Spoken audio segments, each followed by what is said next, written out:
Hello everyone, this is Diane from Modern Mississauga, and I had the pleasure of spending the past week in the 2018 Ford F-150 XLT. This particular model has the sport package, so as you can see on the grille there's the parallel lines top and bottom of the Ford symbol, which give it just a little bit more of a fun look than the traditional grille.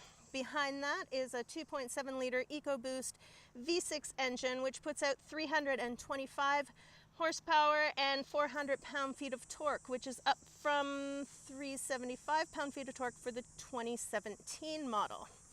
Let's take a walk around, take a look at the passenger side. And we have the 5.5-foot short bed and what Ford calls the Super Crew cab. And I think super is an appropriate word. Let's take a look at just how much space is back here. So I took a few minutes to sit back here just to see how much space I had. I have long legs and I like to stretch out. I had more than enough room. You'd have to be pretty tall not to be comfortable in the back seat of this. Let's fold that up so we can look at cargo space after I get around to the other side and fold up the other side. And we'll walk around to the back, drop the tailgate.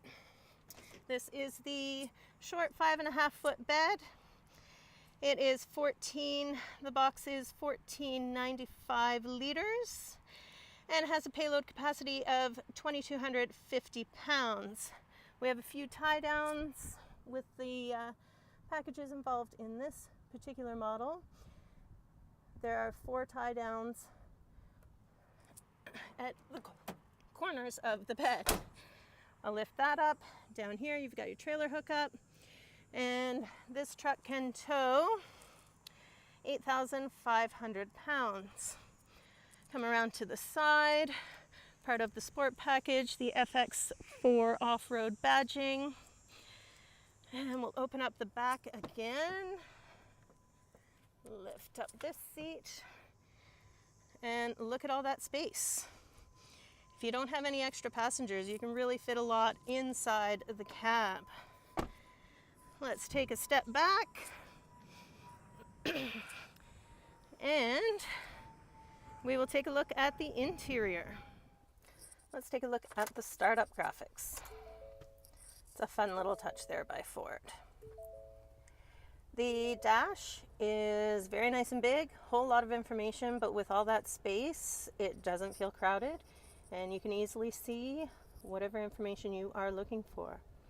We come down to the steering wheel. You have your audio controls, phone controls on the right side, cruise control setting on the left, and your wiper controls are also on the left, which I've never had before. It took a little getting used to, but once I did, it's not bad.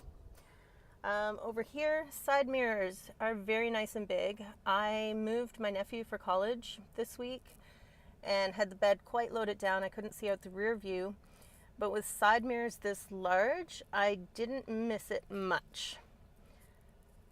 Over here we have our 8-inch touchscreen. And when I first got in, I looked here under apps for Apple CarPlay and was very surprised not to see it. So I tried to connect using Bluetooth, and when I did, this screen came up. And so there is your Apple CarPlay and Android Auto in kind of an odd place under settings, but it is there. So down here, more media controls. You don't really need them. You have the touchscreen, you also have the steering wheel controls, but if you have the space, why not put it in? Down further to the climate controls. There is not dual climate control in here. There is, however, heated seats in the front seat. And your AC, which I used a lot of this week. It was a very hot week. And with the AC on, I was not able to open up this very nice dual panel moonroof. So even though I didn't get to open it, I did have the screen open. On dreary days like this, that extra little bit of light is just a little bit more comfortable. Take a look down here at the gear shift. I'm I don't really like this one. When you pull it back, there's no indication of what gear you're in. You do see that up here, although it would be nice to have the notification down here as well. I do prefer Ford's dial shifter. I like how you can feel the exact click as it moves over, and it does have the light up letters, excuse me, to let you know. It does have a manual mode. You can shift here on the side, and down here you have your different drive mode settings, which also come up here on the dash. So you have regular, tow haul, snow and wet, eco, and sport. I spent most of the week, too far, in eco. I didn't notice that it had much less power than the regular mode, so I figured why not save that little bit in gas. It was really quite comfortable. It's the best eco mode I've tried so far. Then down here you have your all-wheel drive, your four-wheel drive controls, and a trailer backup assist. Something I found really interesting, in addition to having 4 USB ports, there are 2 up here and 2 in the back. You also have this. So if you are on the job site and you need a place to plug in your tools, Ford has you covered. You have one in the front seat and another one in the back seat. Let's close that up. Other than that, lots of storage compartments. There's one here, this one closes. The center console has a whole lot of room. I usually threw my purse in here just so that it wasn't in the way and moving around. So yeah, it's that big.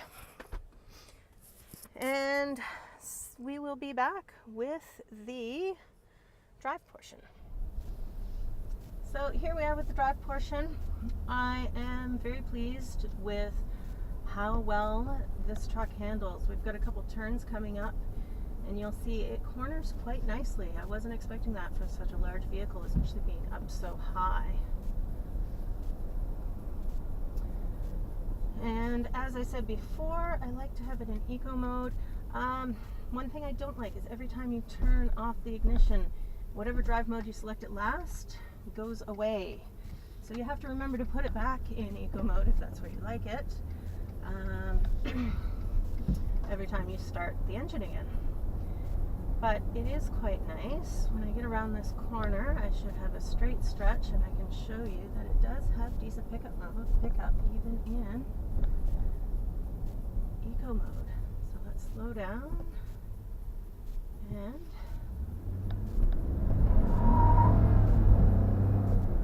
very nice. So if you have that, I don't see why you would drive it in regular mode. I find that to be all the power you really need. Maybe if you really load it down or towing something, you're obviously going to switch it over to the tow haul mode. I did try out the tow haul mode when I had the truck all loaded down. I noticed a little bit of a difference as I was going uphill. There was a little more power than I think there would have been otherwise. But I didn't have a whole lot in it. I'm sure if it was really loaded up, I would have noticed a big difference between that and the regular mode. So this particular model is just under 60,000. The XLT does start in the mid 40s.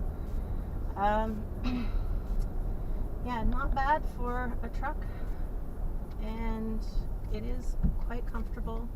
The seats are nice and roomy. I could see I did drive 3 hours one day, and I was quite comfortable. I didn't feel the least bit stiff. I was able to unload the truck at the end of the drive without any trouble. So yeah, very nice, comfortable, and not a bad truck at all. I enjoyed my week. I wasn't sure how I would feel. I'm used to a small car. The only thing that I did have trouble getting used to, I wouldn't really say trouble, just that I had to think about a little bit more, was parking, because Mississauga parking spots are not meant for a vehicle this large.